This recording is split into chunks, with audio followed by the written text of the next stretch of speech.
Very well. Let this abomination unto the Lord begin.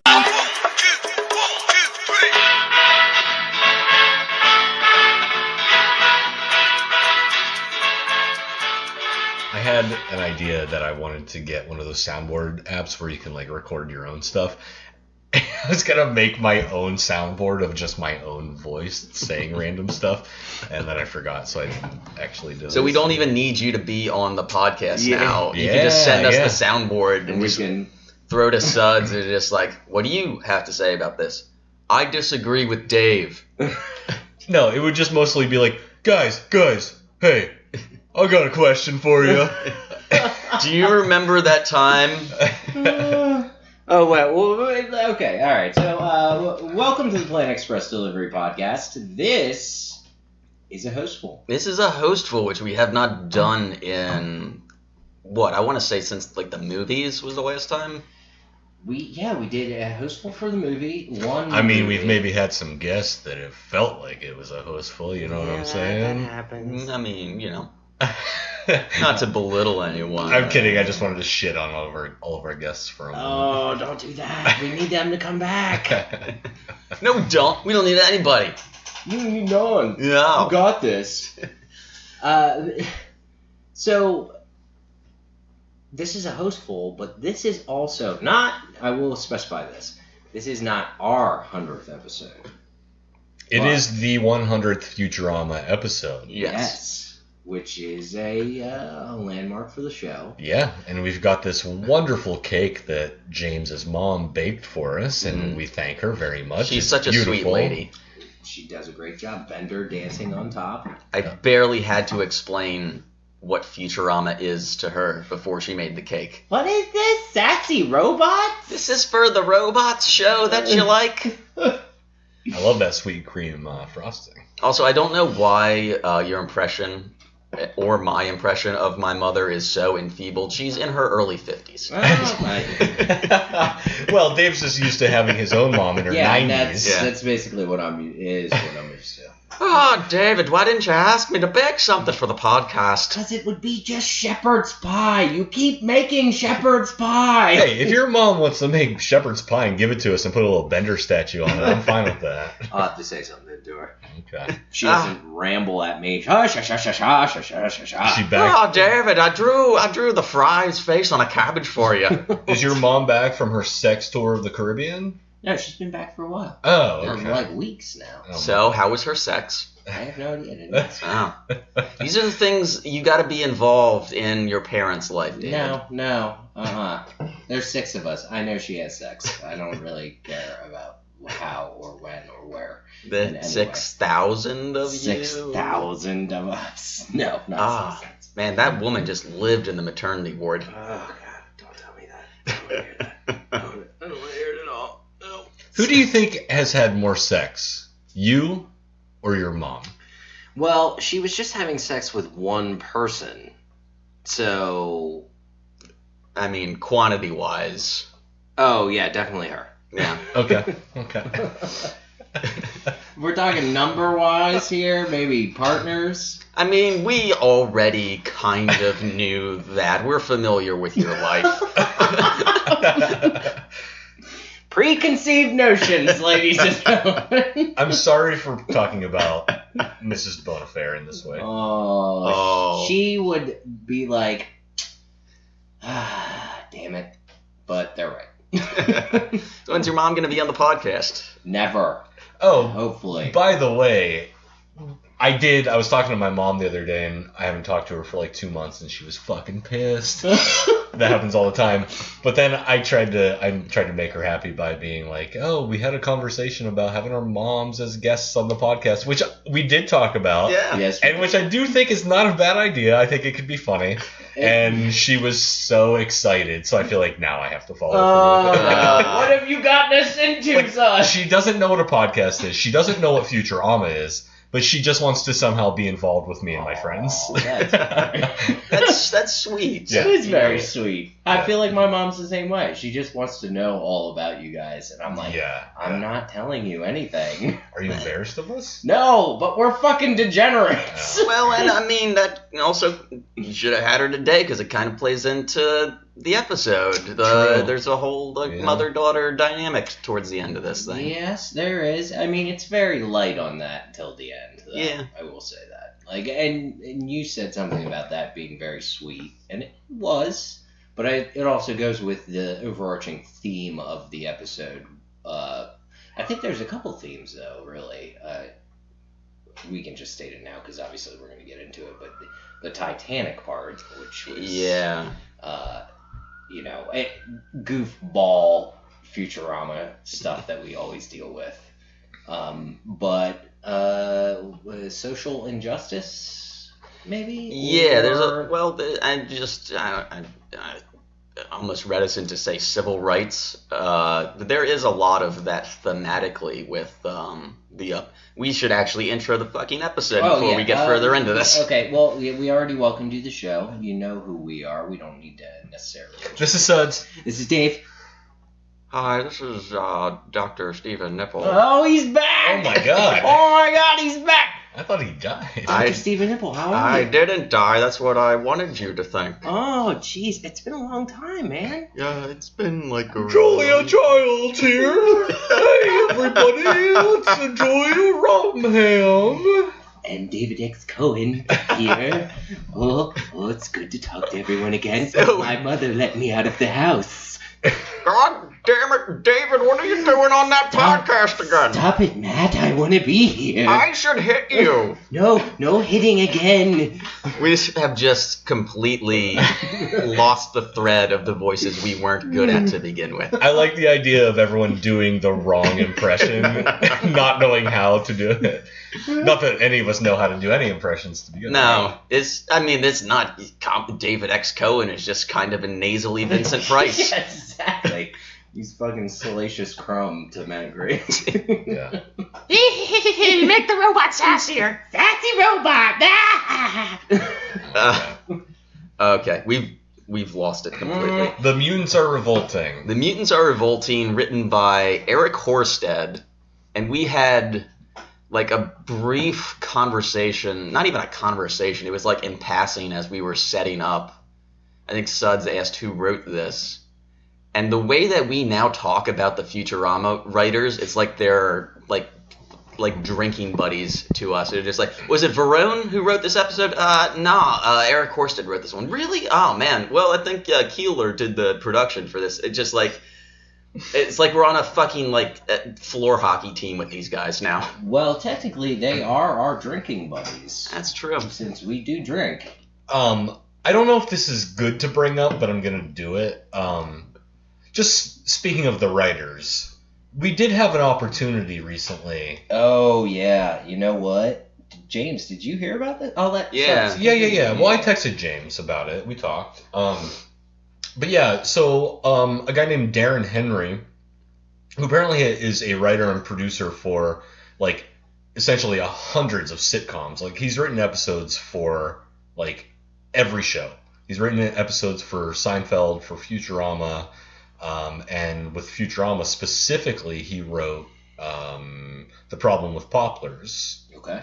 And I don't know if he's still writing. He kind of does comic books now, and so essentially he was doing a tour, I believe, promoting his comic books that are I don't fully understand, but it's about how to publish your own comic book. But he was in Harrisburg this week at the Midtown Scholar, which is a pretty cool bookstore in the area here.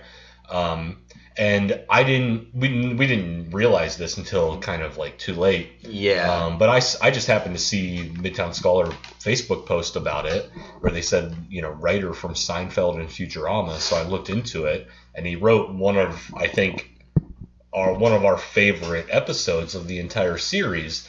Now, I don't fully understand because he's credited as coming up with the story for The Problem with Poplars. Okay, yeah. But Patrick M. Verone is credited as the writer or finalizing the episode. So I don't really understand what that process is or what actually happened. But I mean, I don't know how it necessarily works for Futurama, but I know in the Simpsons writer room, they'll pitch story ideas, and then like everyone gets assigned one of them. So not necessarily the person who like came up with the idea. It just gets sold off to just like, okay, you came up with the Poplars, all right, Verone, write it, and then it comes back to like group round table where then it's like punch up work where it's just like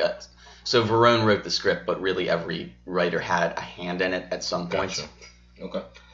But so we talked about like trying to interview him, and James was working, and we didn't have the recording equipment. So ultimately, we chose not to pursue this. I don't even know if it was a choice, because we did not find out about or I didn't find out about this. It was like an hour before the event. Yeah. And I'm still at my office, just like, oh fuck. Yeah. It would have been completely last minute. We would have been super unprofessional. Not that we're super professional, but right. Yeah. It still could have. Wait, we're not?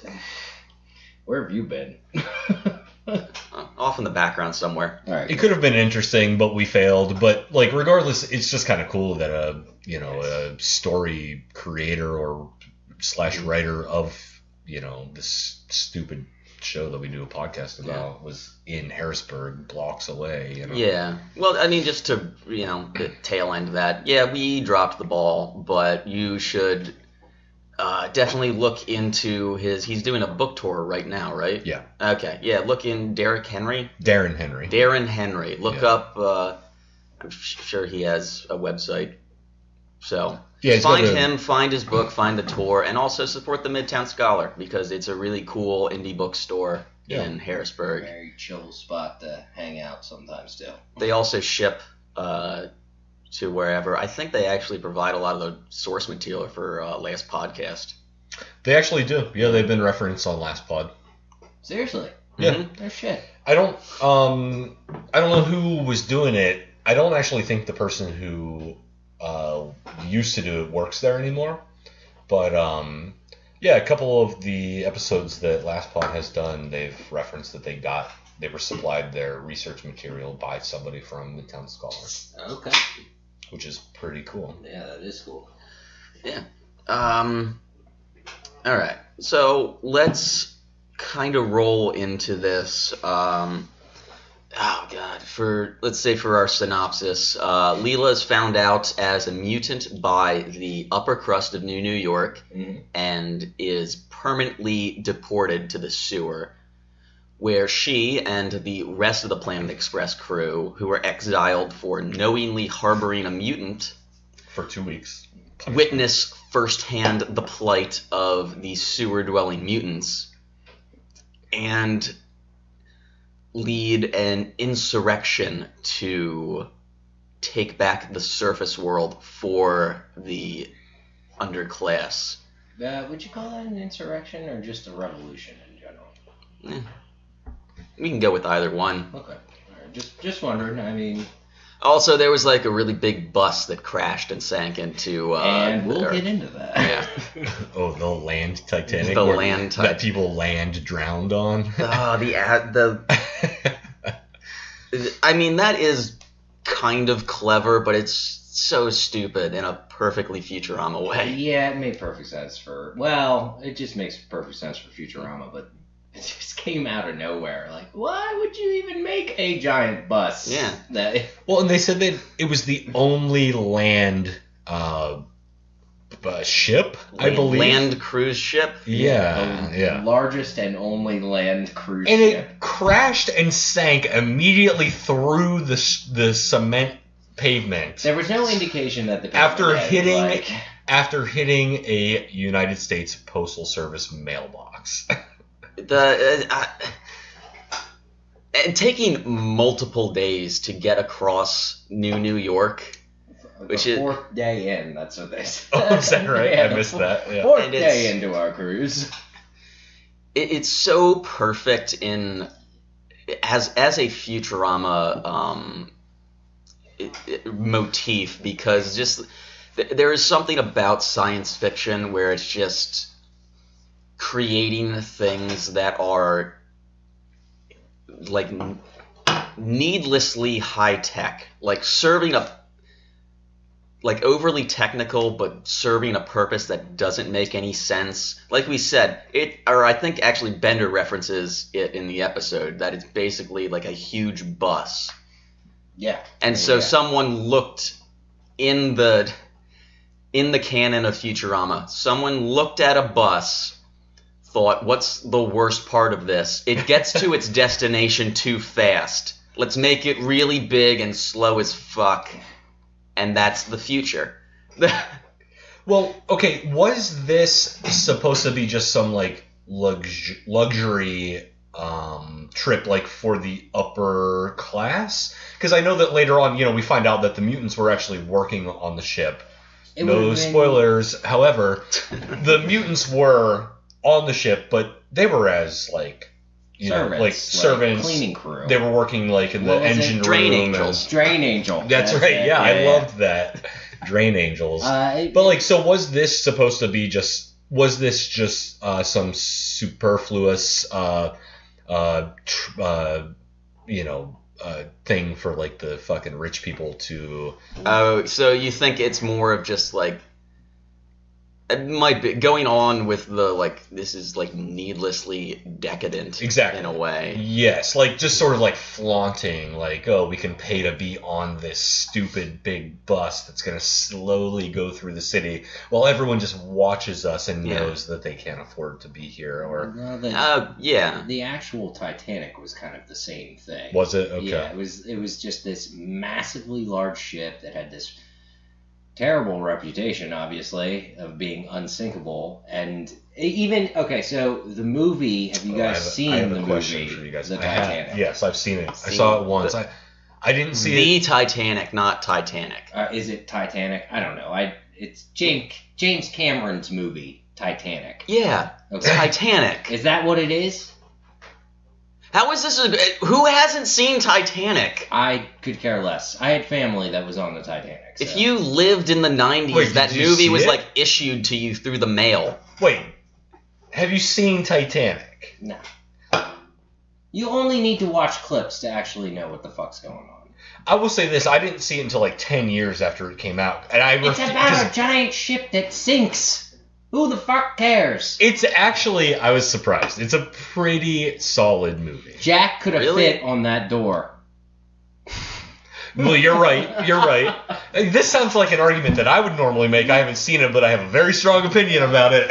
Okay, first of all, you must have learned about the Titanic in school. Of course, Okay. yes. So it was this massively big ship that was separated in such a way. Do you think the architect of that ship was trying to compensate for like tiny wiener?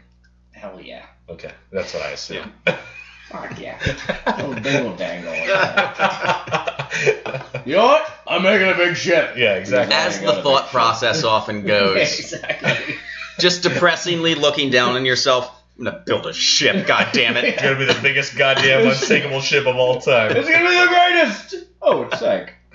Just looks down at his wiener. He's like, I'll make Not this, again. I'll make this better. I'll make the biggest plane ever. Howard Hughes, damn you! Oh God! The moment you said plane, I just think about Henry Zabrowski. Flying a plane. Yeah. If anybody listening has never seen The Characters, watch it and look up Henry's about. I'm going to watch it. You guys keep talking about It's it now. the I need to fucking watch best. Yeah. it. It was like at the time probably was a whole class thing. This kind of, like you said, so it's a superfluous, like, just, hey, look at us on this big ship going Yeah. across the ocean to get to America. Yeah. Complete bullshit class warfare thing. And, oh, well, let's take these lower income people or the poor folk, and they can work in the bowels of this ship. Or the mutants. Yeah, or the mutants. Just like my office. Ah, yes. Gotta love work. We're all terribly underemployed. Oh, God, I am. Yeah, but on Fridays, somebody brings donuts and makes it all worth it. It seems Right? Growler's mine. I want the jelly. That would have chocolate on it? Sprinkles! There's sprinkles!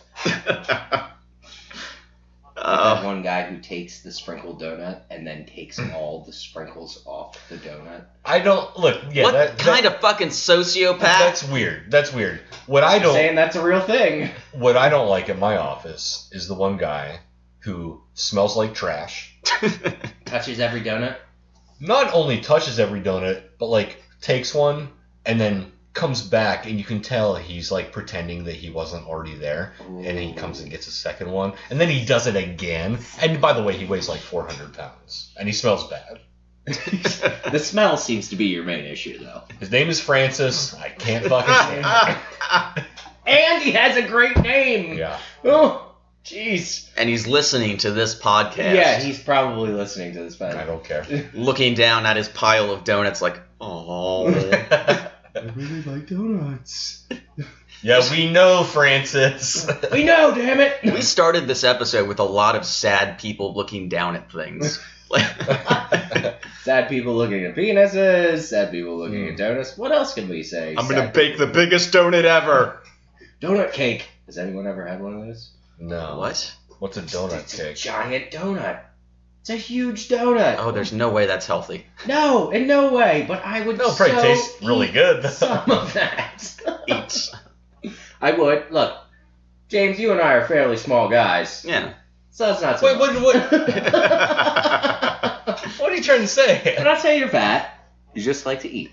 Oh my god. We're gonna fist fight after this episode. Too soon. Oh. That's the end of the episode, is when we're on the brink of physically attacking one another. Well, we gotta do something special for the 100th episode of Futurama. Let's have a fist fight on air. All right. I would prefer not. Not the face! Yeah, exactly. That would be my own. Please, not the face. Well, but speaking of, like, you brought up the, like, decadence of the land Titanic. Yes. Like, everything that goes into the affluent class in this universe is so over the top, hedonistic in a way, because the way that they start out is they're going to Mrs. Astor's asteroid mansion.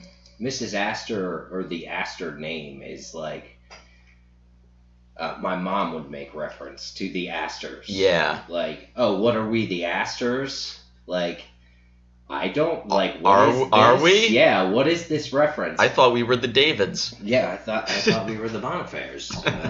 But have your parents ever made like some kind of joke regarding upper class? Like, I know my dad's brought Rockefeller into arguments before. Yeah, that perfect example. Now, the Astors, I don't know who they are. I still don't to this day. I just know they are kind of like, the name is synonymous with upper class, like hoity-toity. Yeah, I was thinking that while we watched. I was going to ask you guys if you knew more specifically. I just have an association with that name, that they are some... Yeah, same thing. That's what we were going over, definitely. Okay. And James brought in the Rockefellers. Yeah.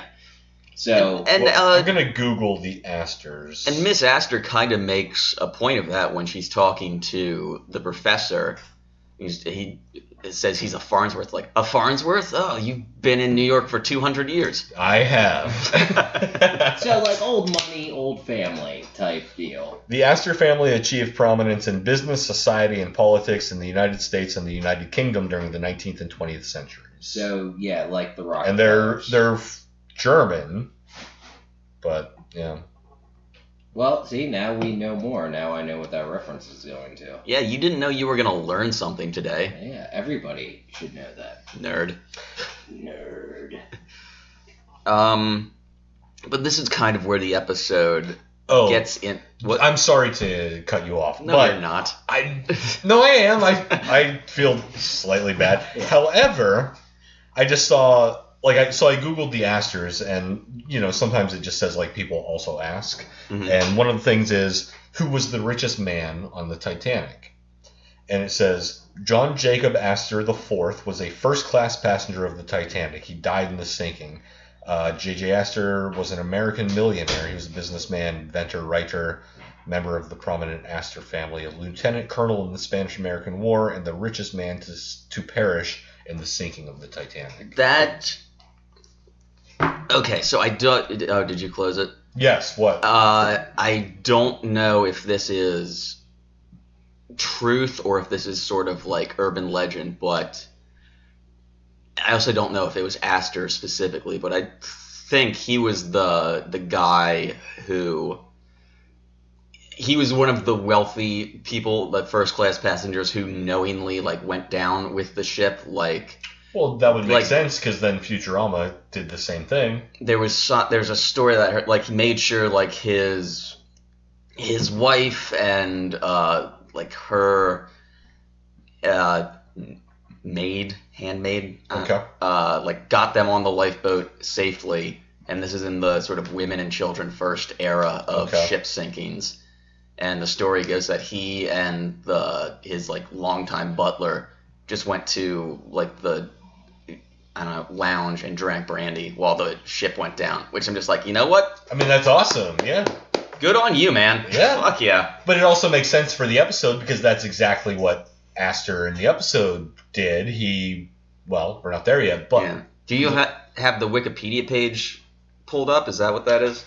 I have a quote from the Wikia Titanic. All right. If you want to pull up the I don't know. I want to confirm, actually, if that's true or not, but I don't know offhand. But this also goes back into the episode, because this is where it kind of picks up with Miss Astor invites the professor and Fry and the whole crew to this big fundraiser that they're having for the United Mutant Scholarship Fund, I believe. Yes.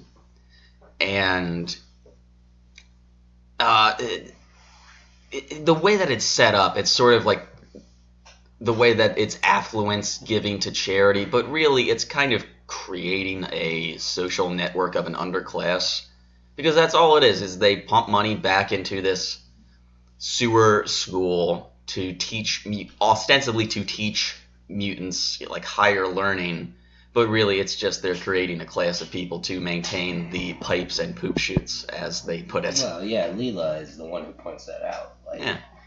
In that whole scene, and she's irritated as all hell, which is reasonable for this whole situation. You're just oh, geez, I'm saying this, but now that I'm thinking about it, I personally, bringing it back to the real world, so not to get too far off topic, but you know how politicians argue that not enough high school kids are going into the trades? Sure. Welders and plumbers and that type of thing. Yeah. I kind of situate that in the same area. We don't have enough people to do our bullshit work. You shouldn't bother trying to be an architect or, any type of science major. Or don't bother with art. You'll never enjoy that. Mm-hmm. Why don't you be our plumber and do this shit? So that's my perspective kind of on it. Well, and there's also, I think, a weird social stigma that gets attached to, we'll say, labor-intensive jobs. Okay, yeah. I mean, because I don't know if it's necessarily a cultural thing, but it is something that it kind of plays into a social hierarchy in a way, which is fucking nonsense, because I mean, I like my plumber. He's a nice guy. Yeah. And thank God he is, because I don't know how to fix that shit. Yes. Oh, yeah. No, well aware. And I completely. Yeah. Probably makes way more money than I do too. Hell yeah, they make like $30 an hour, if not like whatever they're charging for blah blah blah and all this. And they're part of unions, so that's always a plus. Like, but I'll totally cop to this.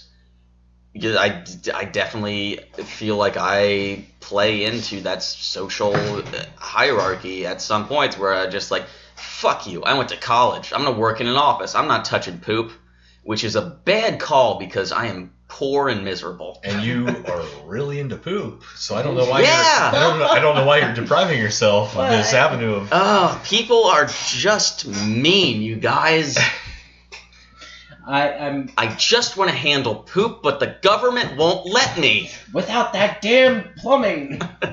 Should have gone to Votech. I should have. Well, I should specify. I don't have an issue with any of that. I just don't think it should be forced. Like, hey, let's just make forced laborers that do these jobs. Like, let these kids in high school or whatnot decide for themselves. Like, let's just not be like, hey, you should do this. Because this would be better for you. No, that was the mistake. Don't let high schoolers decide things for themselves. Oh, I love it when they do. They make terrible mistakes, and I laugh my ass off. I know, because I was in high school, and I decided to major in English. And that was not a right thing. I agree with that. I was in high school, and I decided to major in photography, and that was a terrible decision. Suds, got anything to weigh in on this? Well, I went on to college to major in Spanish. And it's coming back around, though. I'm hoping. Yeah, I'm hoping. It's coming back I haven't used it really, but I feel like Suds might be the most well off of all. I'm at the bottom of the rung. You two have it under control as far as I'm concerned. Do we? I guess. I don't know. I'm still going with yes at this point. Is that every day on my sad drive to my depressing office where I'm just like, you know what? You got that creative writing degree. You're going to make it. Oh, I don't even get donuts at my office. Well, you know, you could maybe be the catalyst in your office, be the first person to bring the donuts. Standing on the conference table. I'm shaking things up in here. Yeah. We're getting crullers on Thursday because I'm not here Friday. Oh, yeah. So you do it one time, and everyone loves the idea. They're so happy, but then they all start doing it on Friday, and you don't even get to enjoy it. Oh. They would, those goddamn schemers. That is a fucking dirty trick.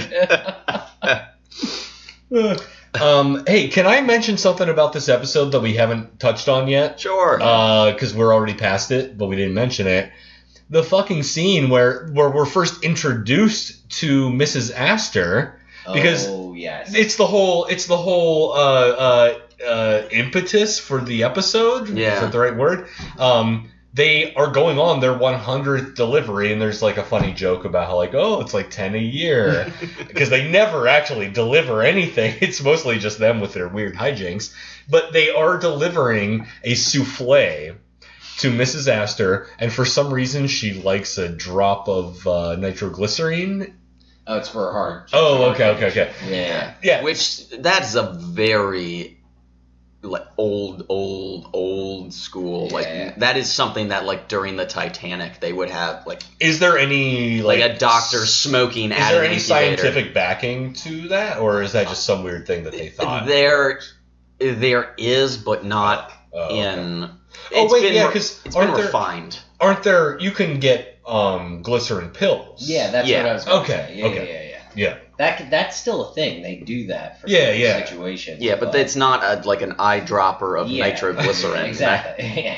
So they are going on their 100th delivery, and I don't know, maybe my favorite scene in the whole episode is when they arrive to the planet, and by the way, amazing animation and scene when they're flying there because Bender is gyroscopically stable. I still. So he's holding the souffle on his face. Yeah. So then they get there, and there's a rickety rickety walking bridge, I guess. Rope bridge. Yeah. That they have to get across in order to get to the Mrs. Astor's mansion. Bender says, "I'm gonna get a running head start," and so he starts running backwards, and he just goes the entire way around the planet, then goes across the bridge backwards, and then stops, and then runs forward across the bridge, goes past the mansion, and circles the entire planet again, and then jumps over the bridge, lands on the front porch, where everyone is already there to greet him. Like, Fry's just there. Yeah, as soon as he lands, the rest of the crew just walks up like it was no fucking thing. That just always fucking kills me. I love that scene. That is a classic Futurama joke. It is a very good slapsticky kind of bit. Like, sort of wink to the camera. And just like, yeah, we know how ridiculous this is. Yeah. Well, but then when he opens the door, and I love the butler just like, I'll inform Mrs. Astor that the circus is in town. Yes. Yeah. We had that, plus we definitely jumped over the opening of the episode.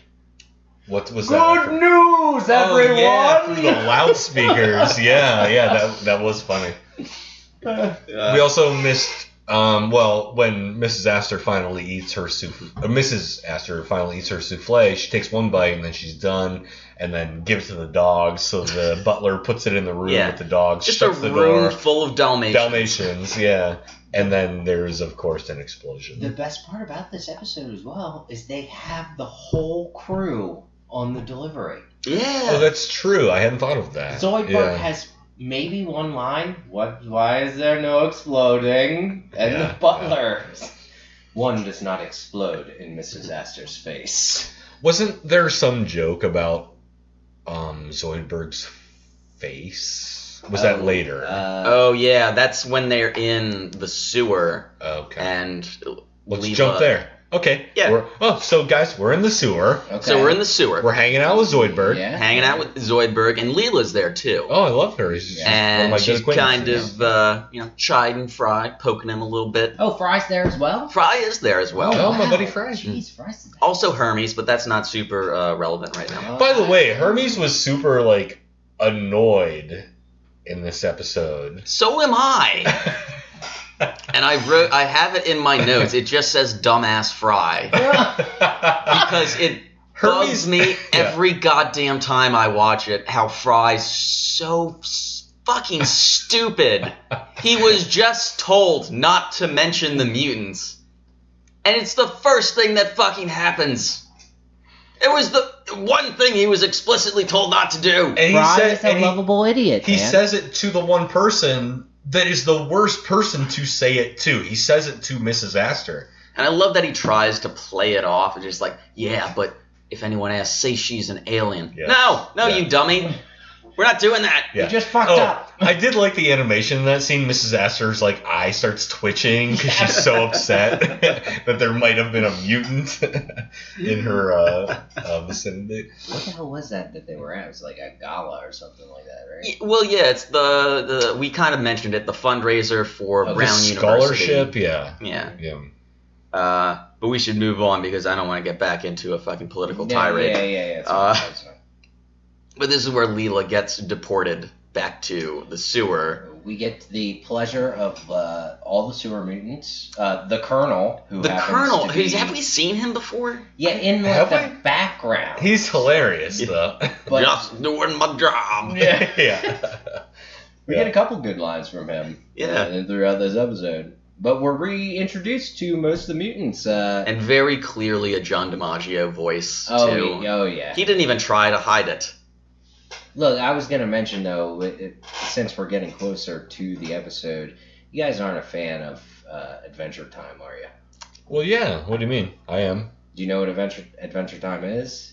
Yeah. Or are you just fucking around? No, what? I love Adventure Time. Okay. I was obsessed with the initial short that they put out before it was ever a series. I just need to make sure sometimes. Yeah, no, I love it, but I actually haven't seen, I think I saw maybe the first or second season. I haven't seen a whole lot of it, but I do love it. I think it's fucking great. It's over now. They did some kind of short miniseries movie to end it. Okay.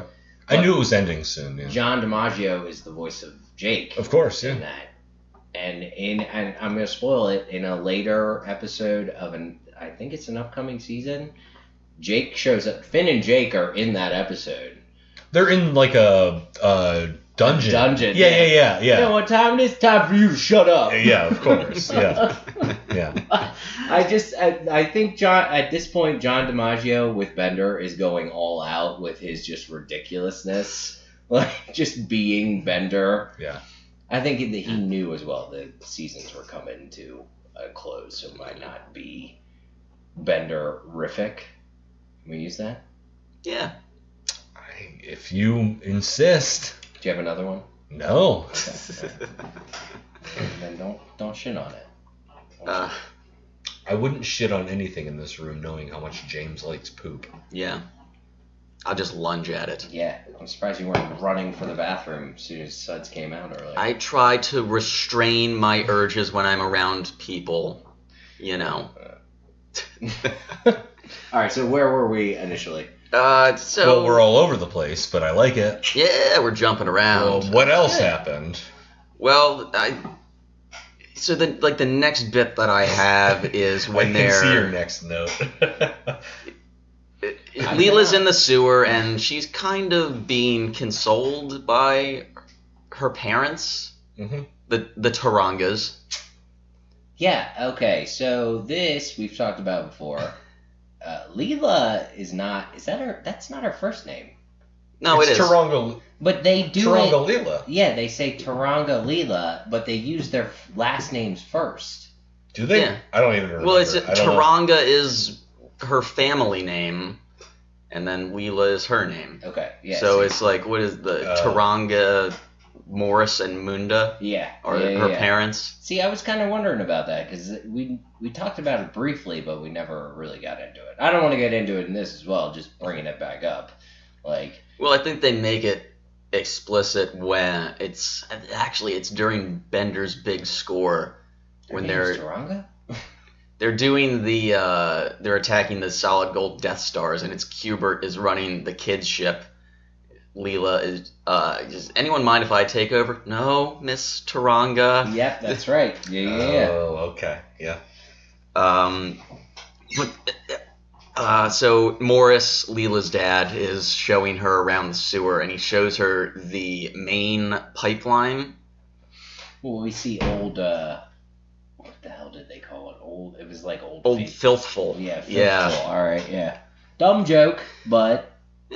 That's a cute little play on words with that. Yeah. But what I love about, and we already talked about the animation in the opening delivery scene, which I really do like, but this is actually my favorite bit of animation when he's showing her the pipeline. He's like, if these guys slack off for even a second, it could explode. Hey guys, this is my daughter. And they, of course, immediately stop and get... I'm not even sure, just a gush of raw sewage that sweeps these three guys into this open sewage river, and they get swept away, and nothing more is done with that. Well, no, Morse does say something to the effect of, now they're with the Chuds. He's also very nonchalant for a man who apparently just killed 3 people.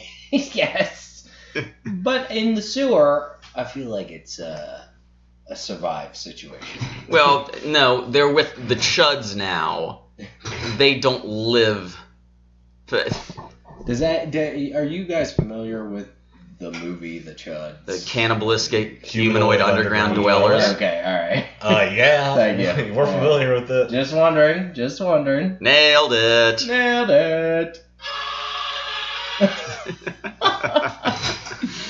Thank you, Suds. But there's sort of a B plot in here too, going along with their 100th delivery. Bender is not exiled to the sewer with the rest of the crew, which I'm not sure how he avoided that whole deal. Yeah, now that you're saying that, I don't know either. He wasn't at the mayor's office. Is that all it was? Yeah, he just wasn't there. Oh. So he just didn't turn himself in. Yeah, basically. Okay. Yeah. He was setting up the Smart 100th party. He was actually getting ready for that party, which we see kind of. Oh. He does have a good line when he's setting up. And he jumps out of the cooler and he's like, all right, the bottom's all stocked with cheap stuff. Classic party trick. Yeah. And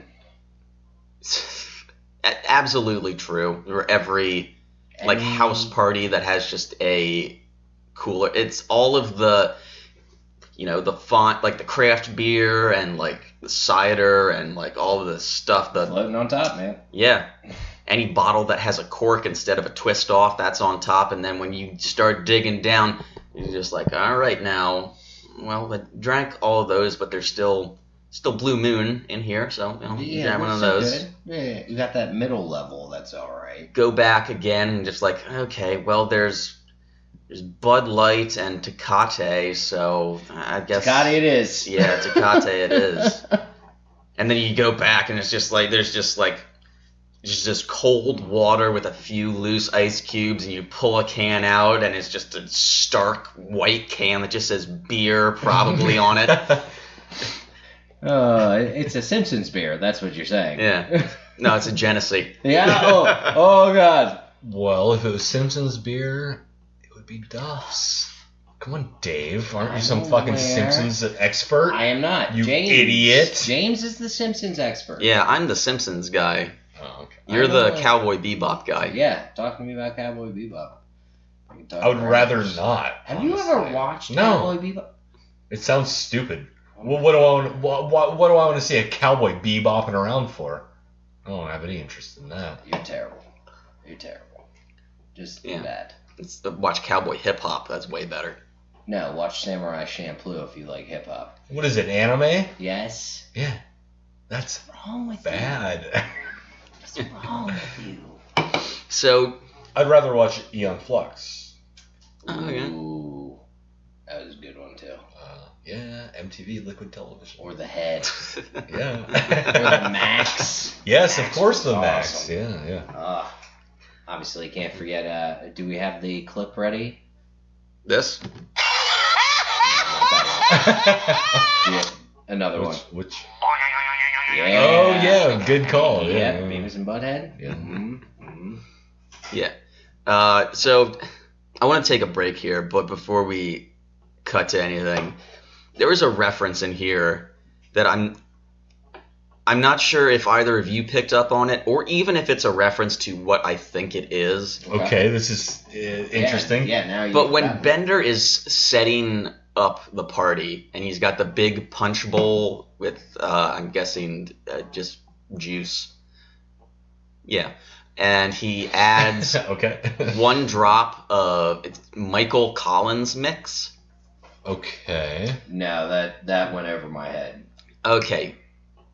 Michael Collins was during the Apollo 11 mission while Armstrong and Aldrin walked on the moon. He was the pilot who had to stay back in the shuttle.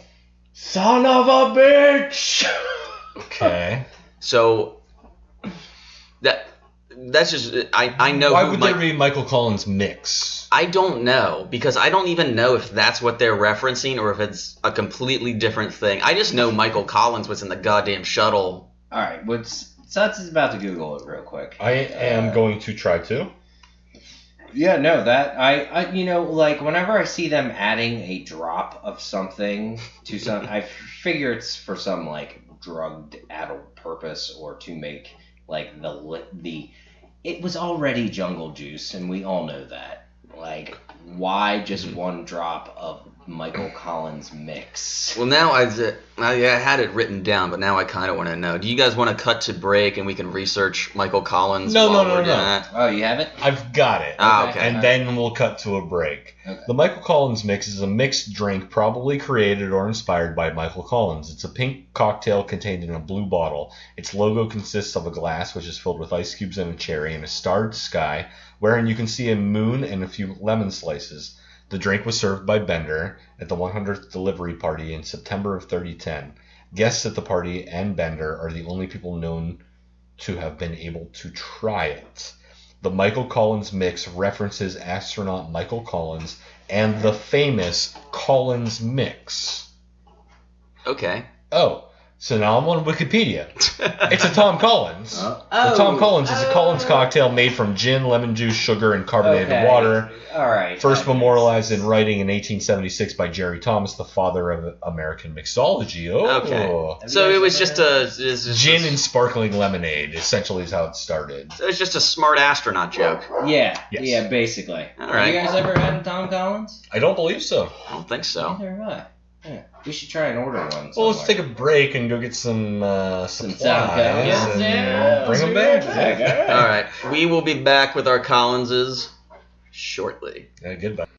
Hi, this is the crew from the Planet Express Delivery Podcast. Hello. We are just, this is a commercial break. This is a commercial break. This is a commercial break. But we'd like to inform you, if you'd like to support the show, we do have several ways that you can do that. The one in particular that we are going to tell you about today, I'm going to pass this off to James right now because he has all the information, but he will tell you right now. Yeah, I'm the one who owns a computer. Exactly. Okay. So The instructions, the notes that you have there look very simple, though. It just says, send vodka. it says send vodka. Yeah, to support us. Yes, just support us. Please send vodka to Harrisburg, Pennsylvania. We'll find it. Don't worry. Sure. We always do. But if you want a more direct way to support the show, we do have a merch store through the site TeePublic, who we're affiliated with. If you would like, go to our website, planetexpresspod.podbean.com. Click on the link in the episode description, and that'll take you directly to our merch page. Once you're there, we have dozens of designs for you to choose from. You pick the design you want, pick out t-shirt, hoodie, mug, laptop case, stickers, other things that I'm probably forgetting right Jeez, now. No, that's a lot. I didn't realize we had that much even. Oh, no. But that's awesome. Now I'm going to go and check it out. Because I'm going to do go buy want- some as well. Yeah. You know what? I think I will as well. I think this sounds fantastic. Okay, guys, you pushed that a little too far. I was trying to make it fun for everyone. Now it's not. It all is right? this is the funnest thing I've ever heard. Actually, Now, forget this plug. We're going to buy our own merch We're right buying merch. Also, though, that is not the only way you can support us. As always, we do want to hear from you on our Facebook page and on all the places you can listen to our show, Podbean being our flagship. You could maybe rate us on iTunes, Oh, yeah. which would be nice of Yes, you to yes. We love hearing from and we do have email addresses, which we'll give at the end of the show. But any support that you guys can throw at the show is much appreciated. We are a completely DIY endeavor, and we did not expect the show to be even as big as it is, whatever modicum of success we've been able to achieve. Yeah, I don't think we throughout can this. measure it at any, not at this point. But if you want, please do leave us a review in the iTunes store and check out our merch page on TeePublic. Again, go to planetexpresspod.podbean.com to click the link that will lead you there. And everything goes right back into supporting the show. We do not get paid for this. No, we do not. We lose money every episode that we do. Technically, we'd all be bankrupt right now. We're not, you're not already? No, I have I'm there. not filed. I am fully in the red. Well, that explains why our studio looks like shit. Hey, fuck you. I've changed my identity 6 times since we started this show. All right, so yes, if you need any more information, there is an email address we'll give at the end of the show, and please send us money. Just loose money. Loose change. We love it. Sacagawea dollars. Thank you. Thank you. Command. Yeah, I did. So, welcome back from the commercial break. Everybody. So, where were we, James? The next note I has just says vaporized cruise director. Oh, yeah, because they got the gem. Oh, yeah, they Professor's blasting that gem around. they get exiled to the sewers, and they find the land Titanic. Yeah. The land Titanic. It's ridiculous. God damn land And Titanic. wait, who is it? I think, is it Zoidberg or the professor? Somebody's like, debone these beds. Yeah. So we can sleep. Everybody Yeah. debone a bunk and let's get some shut-eye. And it is Zoidberg, but the professor is like, weird moment of humility. We're just like, this is, we can't desecrate these remains. Cut to, we found a safe. Hand me more of that cruise director. He's bashing one of the skulls off the safe, trying to open it. The skull cracks apart, and so then he uses like a femur bone to pry it open. Well, it's Amy too. That's the one in the background. I found a safe, and then it like clips to that. Jewelry. It's jewelry, people. She start freaking out at one point? That's Yeah. Soylent Green reference, right? That's what I took Oh. it as. Yeah, it's jewelry. It's jewelry. I thought it was just Amy is just like fashion crazy. Oh, I thought it was just going off the chud. The Soylent Green is people. Yeah. It's people. Yeah, It we've just had sounded like that. plenty of Soylent Green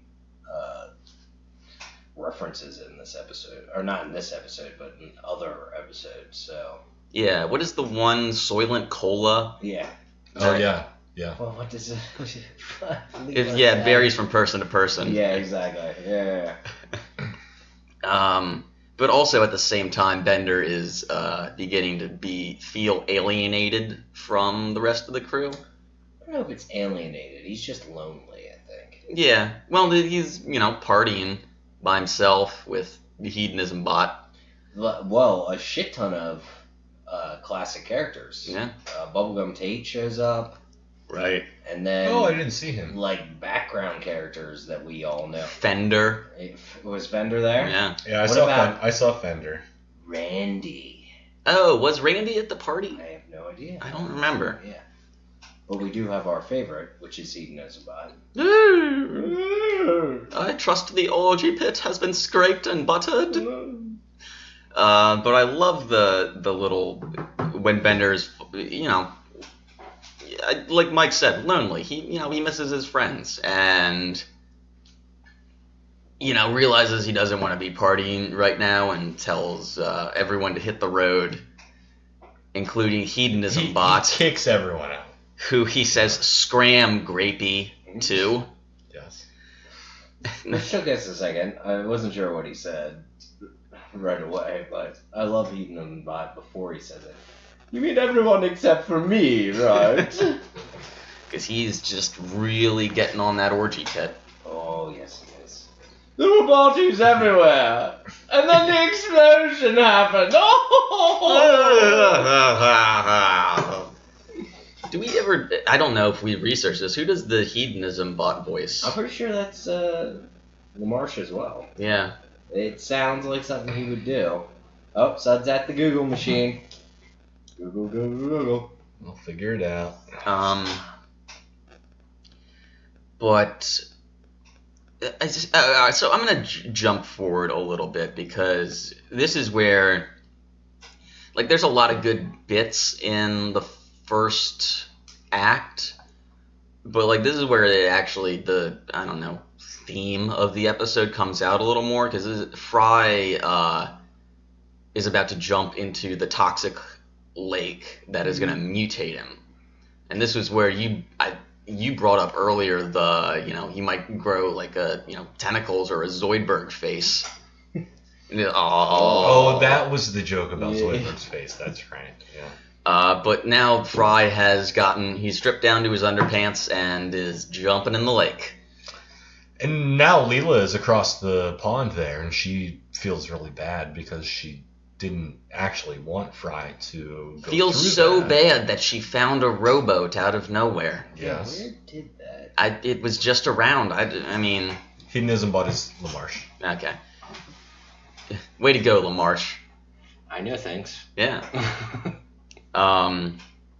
But yeah, when he comes back out of the lake, he's this gross, tentacled, three-eyed tapioca monster. Yeah, I was gonna say, how would you describe the Tapioca monster, I think, melting is skin? apt. Yeah. It's... Well, I love everyone's reaction to Fry. Well, and especially Leela's. Yeah. I was going to. What did she say? I was going to vote. Well, I no, barfed. yeah. Oh, I was gonna scream, but I barfed instead. Yeah. But then she's like, "Okay, give me a hug." Okay. And then, no, maybe just a Handshake. Handshake. No.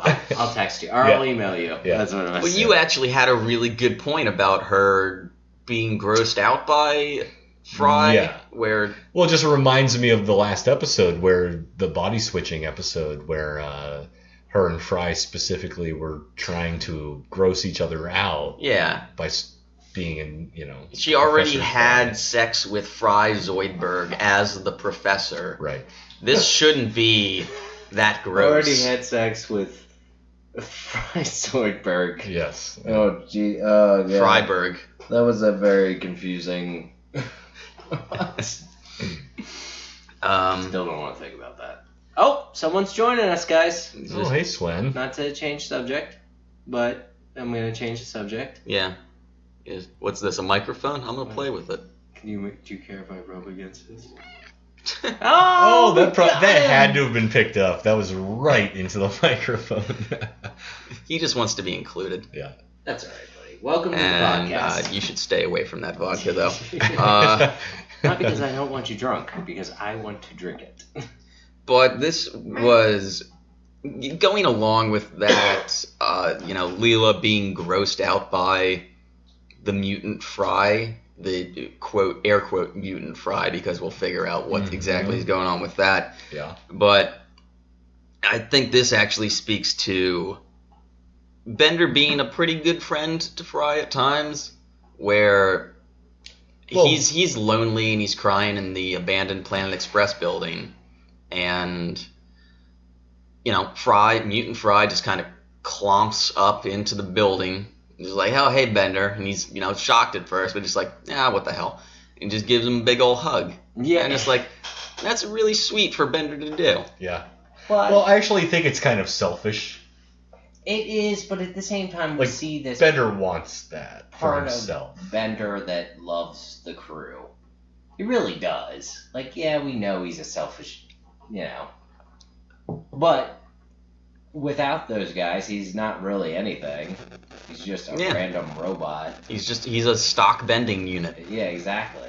So I do love when he gets all bent out of shape about the crew disappearing or something to, Yeah. like, oh man, I don't have my friends here. Can't party.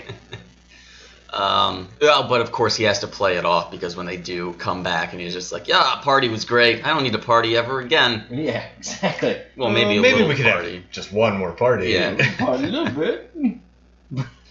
But now we're into the crux of the episode where the mutants are actually revolting. Yes. It's sort of charge led by Fry and Leela. About time that the mutants get their comeuppance. I'll say so, as a longtime mutant myself. Mm-hmm. I'm part potato.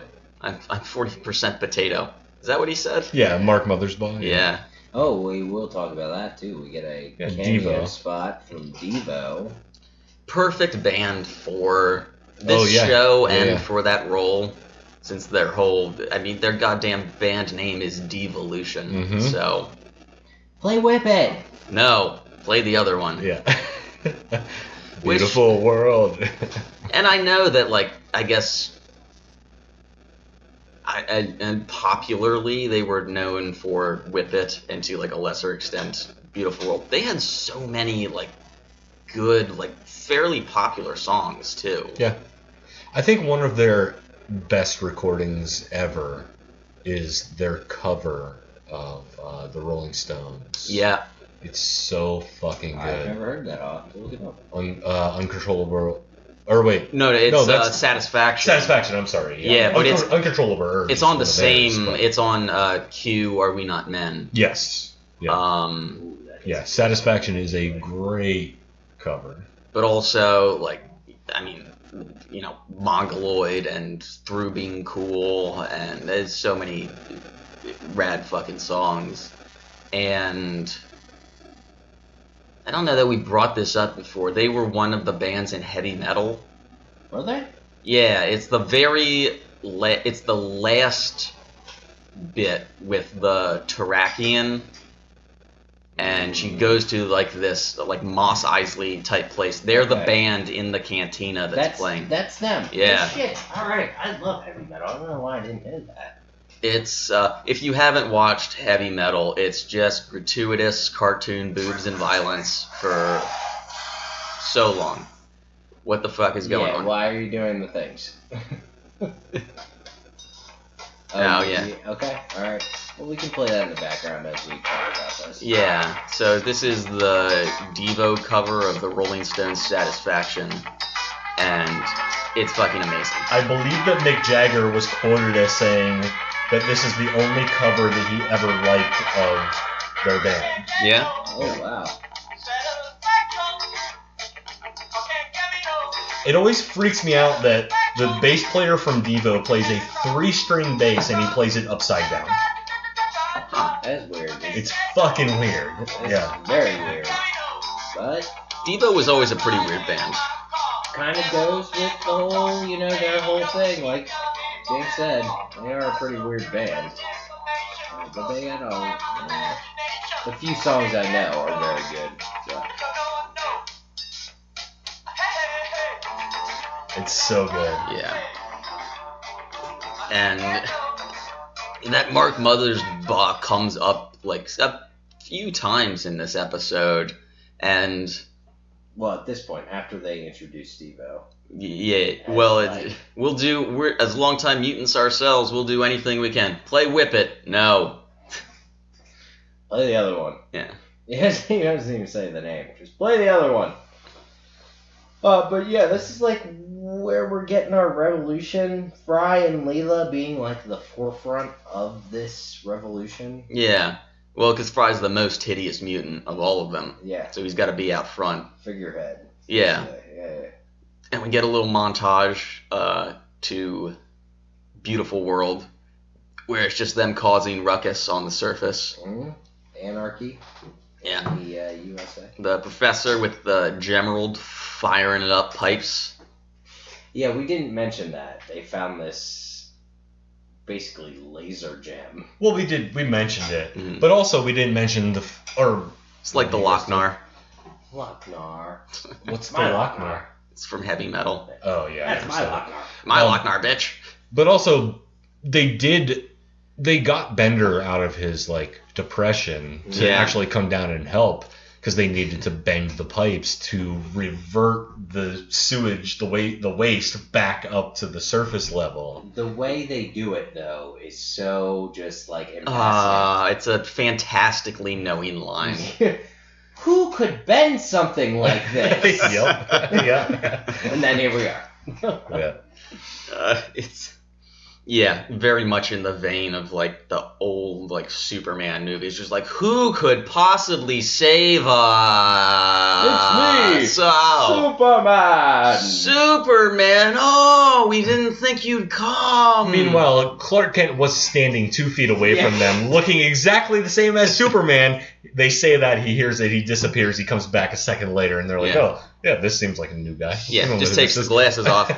Where is he? Yep. Hey, where'd Clark go? Clark, you missed everything. Yeah. Oh, really? How come nobody wonders where Clark is? Oh, shucks. I had to go to the 'Cause bathroom. nobody cares about Clark. Yeah, nobody gives a shit about Clark. I guess not. Hey, Clark, while your dumbass was in the can, Superman showed up, punched a bunch of Nazis and shit. Aw, missed it again. Yeah, you did, nerd. Fuck you, Clark. Yeah, I'll show you. But, yeah, it's like the surface world people are now trying to deal with all of the commotion Yeah. that the revolting mutants are causing, and after Bender backs up the main pipeline thing, their solution is, we'll just fucking pump it all into Madison Cube Garden, and it's just a giant cube filled with poop. Okay, there are a lot of references. As soon as we get to the mutant part of this episode, like a little bit earlier, they make a lot of weird references to terrible things that the mutants have, like the old filthful. Yeah. What is it? Sewer clams? Oh, yeah, what is There were sewer clams or something. Yeah, some like weird. And it doesn't even. They just look like a pile of green stuff. that Leela is like poking through. Yeah, just like regular clams. Oh, you're terrible. No, James, you are wrong. You are wrong. We all like clams. We all like seafood except for you. Yeah. Yeah. No, well, Ashley doesn't like seafood. either. She doesn't count. Okay. All right, we're keeping her She out. doesn't count. Fuck her. She doesn't count. She says she's tried it, but I just don't know if I believe her. But I'm trying to think of some of the other weird things they have that are. Did they mention like the sewer? Oh yeah, let's go have a sewer coffee. Sewer pie and Safeway ice cream. Yeah, Safeway ice cream. Okay. I was like, oh, that's terrible. I don't know if is that supposed to be specifically a Safeway thing, or is it just like generic brand? Probably generic brand, but Safeway seemed like the most reasonable thing. Maybe that's like where do we know exactly where Futurama is written and drawn? It's not New York. It has to be L.A. Yeah, I mean, I don't know. it's California for sure. Okay. I don't know where it's animated. I'm pretty sure at this point we're in Korea. season 7, though it's mostly computer generated. It would be. I mean, the major places that do it are normally like South Korea. Yeah. So But I mean, you can tell, like, the bit at the beginning where Bender is gyroscopically stable is very clearly a CG'd. yeah. Well, even at the end when we get to it, you can tell like that animation is very well done. We'll talk about that. Yeah. Well, I mean, we're coming close to that because I want to talk a little bit about the land Titanic and specifically the eldest Taranga who was on board. Yeah, let's get to that. Because Leela meets her grandmother for the first time. yeah, and I mean, it seems a little bit shocked by it, even though she's the one who actually escorts her out of the sewer. I don't know if she thought just like, oh, this woman who looks very similar to an older me, including and very clearly has the same characteristics as my mother, just a random mutant. There's no reason to dig into this at all. Well, I want to talk about that too because it just popped in my head, but let's get there first. So what was the last thing we were talking about specifically? Was it, you said you wanted to talk about the land Titanic again. Yeah, well, the way that Fry comes up with the passenger manifest, because that was the other thing they found in the safe. Yeah, Mrs. Astor is trying to get the mutants back underground. Fry comes up with the quantum gemerald. Miss Astor is very unimpressed with it. She's just like, well, fuck this. I have a chandelier in my car made of these. But There's definitely a reference to Moses as well. yeah, the parting of the sewage. Yeah. Yeah. Let my people go as well when he comes out of the sewer. I don't know how it's like necessary, because just describing it is not gonna be good. But this is a very sweet moment, I think. And yeah, I'll get a little, lump in my throat when this comes up, because we find out Leela's grandmother was on the land Titanic and only survived because Mr. Astor went down with the ship and gave her and her mother. a place in the life car. God damn it, this was such a stupid fucking invention. I thought you were going to say, God damn it, this is so sad and I'm so happy. No. Yeah, I thought he was going to say the same thing. But no, you're just mad about Why would they need that? They're on land. You don't just get in a fucking taxi that just goes off a goddamn enormous bus. Oh, what? James, is this a hoverbed moment?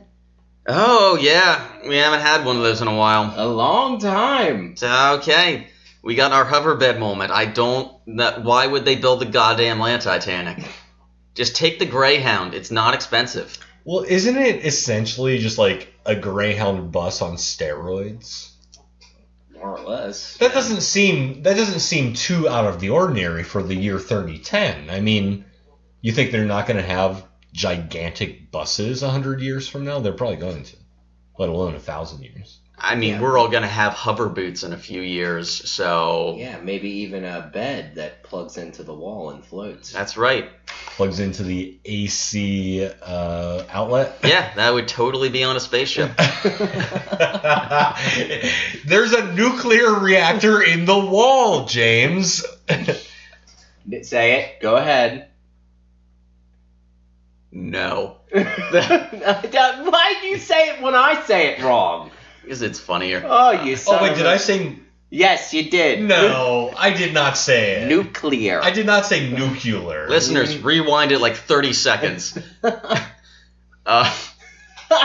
Yeah, I'm the only one who gets shit No, the for it. power source has never been the issue. Why does it need to fucking plug in? It doesn't make any sense. We have batteries now. Oh my god. I don't know because it's funny. It was a joke. But it's the same joke if she just like flips a switch or presses a button. She doesn't need to kick the cord out. We've already established this, and it had something to do with the time when the episode was made as well. Well, how do you know that it has all of the function of a hover bed minus it has a battery pack probably. So let's say it has a battery pack But if he- for its vibration and all that stuff. But it needs a special power source, which I'm arguing is nuclear, and it comes from within the wall of the ship, so they need to plug it in. You're not gonna win this argument, man. No, why? James he's set. All right. What the fuck? I don't know. It's been a while since we've retread this. And let me tell you something about the tubes. Oh man, we're back, baby. No, Look, I'm just saying, I think it's totally makes sense. They have tubes, you can pop in and out of them. I don't see what the problem is. I like how that's the argument, just nothing, because I know I'm wrong. But, yeah, so and there was a line that we all laughed at pretty hard in this one. And of course, just as Futurama, to break up the sweetness a little bit, yeah. all the life cards were taken when I suddenly felt the tap of a cane on my face. And they the way they show it. He's too, just it's- poking her with this pool cue cane. It's like, all right, yep, should have seen that fucking coming. But yeah, it is kind, and the takeaway is that Grandma Taranga got to raise Munda, and then she abandoned Leela, but now they're together. Hey, happy. Yeah, but they even break that when Leela turns to go. How did you never tell me this? Yeah, Munda's like, my mother's crazy. Just yeah. flat out, or yes, here's a very touching moment, but you guys complained when we killed the fucking dog. Yeah. So here you go. Although, how pissed would we be if they tried to wrap up Jurassic Park with there's some goofy tail note joke at the end of the dog slowly dying. I would have been irritated as fuck. Yeah. You might as well just end it with the most sad shit ever and be done with it. Yeah. That's it. Which was well worth it. It's still a fucking great episode. I always say it's a great episode. I know Suds hates it, but Which episode? Jurassic Park. Oh, no, it's a good episode. What? Don't throw to him. He's 10 feet off Mike. Well, you're gonna fix this. Yeah, sure. Yeah, I'll fix it. That's fine. All right, we're kind of coming to a close here. Well, let's mention. Okay, so Fry is not actually mutated. We find that out as well. No, he stepped into the mouth of Mr. Astor. Yes. From this young lad. This ruddy young lad stepped into my mouth and lodged there. It's just what the fuck? All right. And it's perfectly played up in that the old radio announcer sort of voice, I'm coming up, little of an Annie. And we did establish this is LaMarche as well. Yeah, this is another LaMarche Yeah. voice. He's doing so much for this He's episode. very heavy. Like, I mean, Billy West does a lot of voices. We obviously know that already, but they must have been like, you got to do so many voices in this episode. LaMarche, we're leaning on you here. Yeah. Oh, not again. But yeah, he is the Fry mutant. He's just a pile of fucking tentacled tapioca. Oh god, it's disgusting to even like. It even makes those noises. Yeah, Like, he's very squishy. yeah. I can understand why no one wants to touch him. But Of I like course. that, Mrs. Astor, hey, she's like really in love with him, you Gives know? him a big hug. She sinks right in. Yeah. Bender sinks in too when he hugs Fry in that form. Everybody sinks into a hug. They sink right into it. That's great. Hugs are the best. But They really are. Hug everyone you know. so we got into kind of a thing earlier with the song and the dance party that they wrapped this up with. Yes. Because we didn't know what that was. So do you have the information up still? What's that? Suds, do you have the info up still? I don't know about what you're the talking song? about. I'm setting a timer You for are my not crock paying pot. any attention to No. what's going on. Sorry, Alright. wait, what? The song at the end of the episode. Oh, I can, yeah, no. It was called Bend It Mm-hmm. by Beaky, Okay. Flammo, Okay. Jackie, All right. and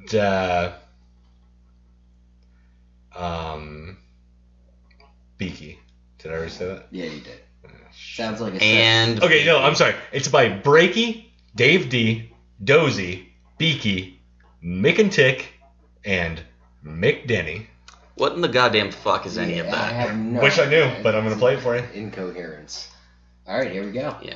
All right, so at the end of the episode, this song plays because all has come together. Oh, it's an ad. Everything is worked out. The mutants have won their freedom from the sewers. Yeah. And this plays, and everybody dances in a very Bender style way. Yes, and the animation is actually very good for this. Like, Bender does this. Clack, clack. Yeah, clack. Hermes is in the background doing like a semi-limbo dance. And, he's just bending over backwards. Brian Leela bending together. But I mentioned my favorite is the Grandma Taranga and the Professor. That's right. And I really want Yeah. those two to be an item. See, that should be a spin-off in itself. Yeah. Well, Professor is dating Leela's grandmother. How? I don't know. That's a little bit like strangely incestuous, though, because Well, they're not related. yeah, but I mean, well, he's Fry's distant Oh, nephew. Yeah. Okay, you have a very good point. All right, my bad. And- that would be weird. Yeah. Well, you know what? Not so much technically. I mean, they're not related by blood. Any of them, Yeah. really. He's just, well, I mean, and they probably can't have children. Yeah. I mean, the professor's got to be shooting dust by now. Just bone dust. Just. God. Sorry, that was terrible. I'll take it back. Yeah. I haven't ejaculated anything but bone meal since I was 140. I can't even feel my knees anymore. Those are my knees. No. So do you guys have anything else before we start to like close this out? There is one thing that we didn't mention yet, but I'm gonna save it for my slurm. Okay. All right. This must be a surprise then. I like it. No, just a line from the show. Oh, all right. All right. Well, then we are at the end. Do you want to go first with your slurm? I'll Because go. you have something to mention. I'll go first, yeah. Okay. So, I think this is a really, really great episode, both story, joke, animation-wise. You know, we talked about the one scene where they're flying and Bender's gyroscopically balanced.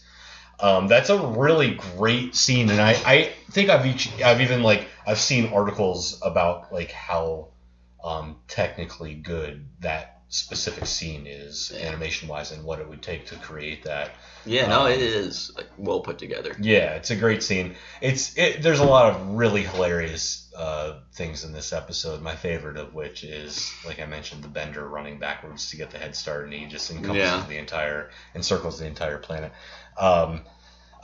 We did not mention it's just some dumb throwaway line, but it's like in some scene, I don't even remember when, but Fry's just sort of frantic, and he's like, "Do you guys know I have a crush on Leela?"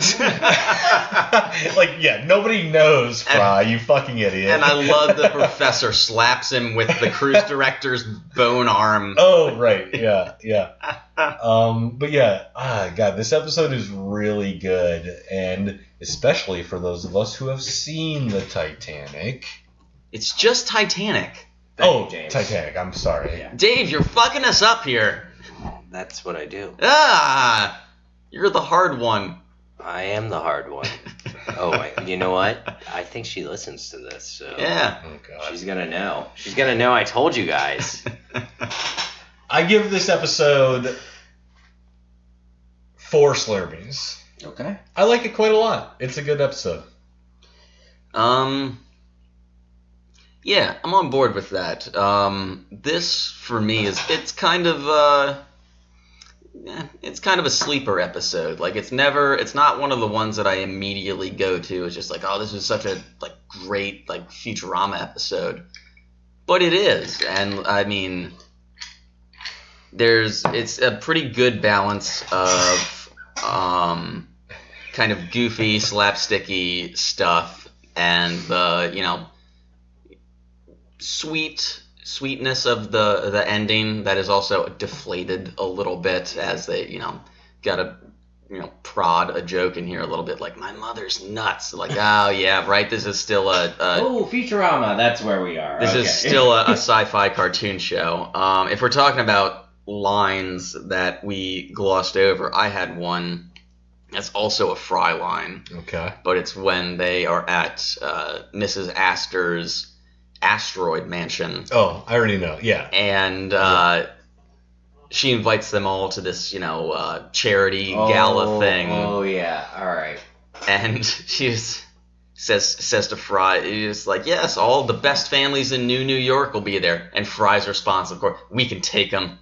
And he's just like rubbing his fist. It's such a stupid. I thought you were actually gonna mention when he says that he can eat a hot dog underwater. That's another good one. No, the one part. See, if we're talking about this section, the one part of that. And this is my uncle. Oh, how unconventional. Yeah. How charmingly unconventional. Yes, that right there. I'm just like. That, I mean, oh my god, Eric Horsted, you gotta hand it to the motherfucker. Like, that's just a perfectly written just series of No, it was that whole section too. I'll tell the missus that the circus is in town. Like, just led into a bunch of great jokes. But I'm on board with this. Is I mean, it's not a standout episode necessarily in the way that Jurassic Bark or Luck of the Fryrish to me feels or perhaps the late Philip J. Fry. Yeah, I mean, I guess if you're an asshole, you want to throw that one up there. Bringing it up, damn it. But it's not a seminal episode like the. Yeah, it's not. I don't think it's as recognized as some of the other ones. That's a good way to put it. It's not as recognized, but it is just like a well done episode. So I'm going pretty high on this one. I'm gonna say 4.5. Oh wow, that's higher than I thought you were going to, but I don't think it's undeserved. Yeah. No, it's a good one. Way to go, Eric Horsted. You did a great job. Yeah. Better than Ken Keeler on that one fucking episode. Listen up, Keeler. This is how you write a goddamned episode. Get your shit together, man. All right, so I really can't go over much more. You guys basically went over everything that I would say. I would just, to reiterate, like the animation, the jokes, this isn't a pivotal episode in any way, but it is very good to watch, something that I would lean on if it came up, and actually pay attention to. Not necessarily like a background episode like we say sometimes that you leave on, like just as like funny shit going on in the background while you're writing in your notebook or playing a guitar or something like that. Yeah, you guys went over all the very funny things and the well done in this episode. As you said, James, the writer Eric, what was the name again? Eric Horsted. Eric Horsted did a very good job.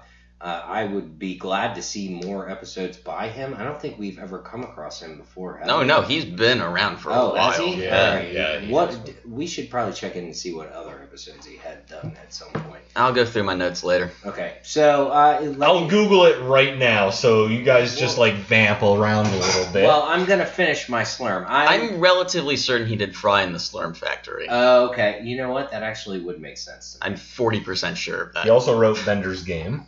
Oh, all right. So there we have that. I would give this. I'm gonna kind of stick with Suds on this. I'm just gonna give it a 4 at this point. Oh my It god. was a very good episode. He wrote a bunch of episodes of Coach. What? Like a lot. Like 15 or so episodes of Coach.